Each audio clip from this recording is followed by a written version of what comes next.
آیا می‌خواهی ریش خود را زیاد نمایی یا می‌خواهی موی سر از ریختن ماند یا می‌خواهی داغ‌های سفید بدن را نیست نمایی و یا می‌خواهی خود را فربه یا خراب کنی، پس به شما صاف سودا را توصیه می‌دهیم. و یا شخصانه می‌خواهند حجامه کنند یا روغن تازه سیاه‌دانه را دسترس کنند و یا کپسوله الهدایه با صاف سودا مراجعت نمایید. داروها دست‌افکنی نیز کرده می‌شوند. رقم‌ها در روی اکران. از نام یوریست جی مراجعت کنید، تخفیف دارد. با صاف سودا باشید. آفیس صاف سودا در پیتر و مسکو.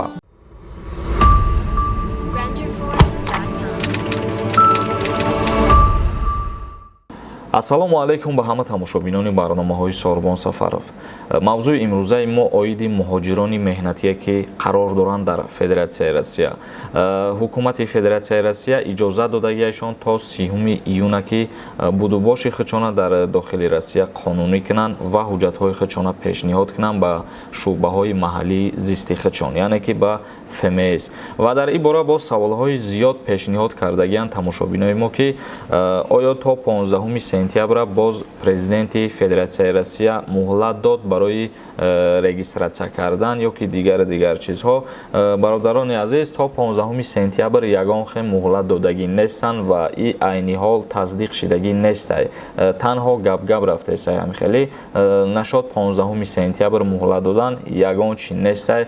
ба ҳамин хотир ҳар шахсияте ки қарор дорен дар Россия то 30 июна вақт дорен шумо ки ҳуҷҷатҳои хичона пешниҳод кунед ба шуъбаҳои маҳаллии зистон ва будубоши хитона дар Федератсияи Россия қонунӣ бигардонед.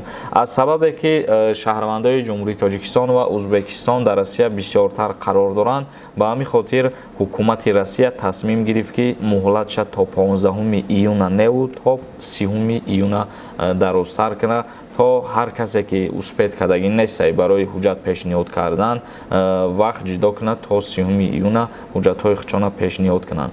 ва як чизи дигара хотиррасон кардани, як саволи дигара бисёр пешниҳод мекунанд ки оё дар паспорт печати қалбакӣ боша, гӯё ки граница гузаштагӣ. ҳамин ба кор меояд дар вақти патент кардан аз нав ё ин ки не. ҳар касе ки дар паспорташ печати қалбакӣ дораву граница гузаштагӣ нестай, мақсад ягон каса сум додагия печат задагиянд дар паспорташ.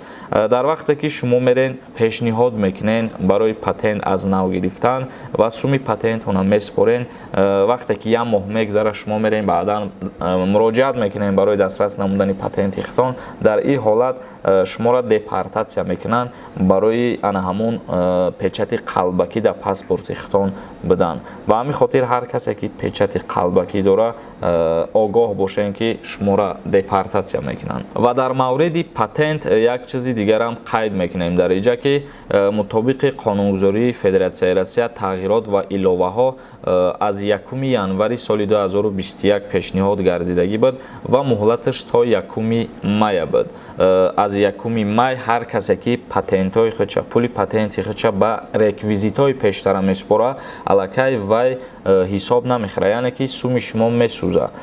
аз 1 январ то 1 мая ҳар як муҳоҷири меҳнатие ки дар Россия қарор дорад муҳлат дошт ки рафта муроҷиат кунад, реквизитҳои нав бигира ва ба ҳамун реквизитҳои нав патенти худша супоридан бигира. агар ҳар касе ки реквизитоша алиш кардагӣ нестай, пули патенти шумо қабул намешавад. ва дар вақте ки шумо реквизитҳои нав мегирен, дар вақти пули патента супоридан через банкомат меспорен ё ки дигар чиз, анамон рақамҳои бикша аҳамият битен ва боз дар уҷа аз ҳама муҳимтараш номери шодша аҳамият битен. анами ду чизи муҳим ҳастай. айни ҳол мо сурати аму рақамҳоро, яъне номери шод ва бика дар рӯи экран мемонем ки тааллуқ дорад ба патент супорандагони шаҳри Москва, Московский област ва Санкт Петербург. анамин се ҷое ки мо дарёфт кардагӣ ҳастем, аму бикша ва номери шодша ҳозир дар рӯи экран суратша мемонем.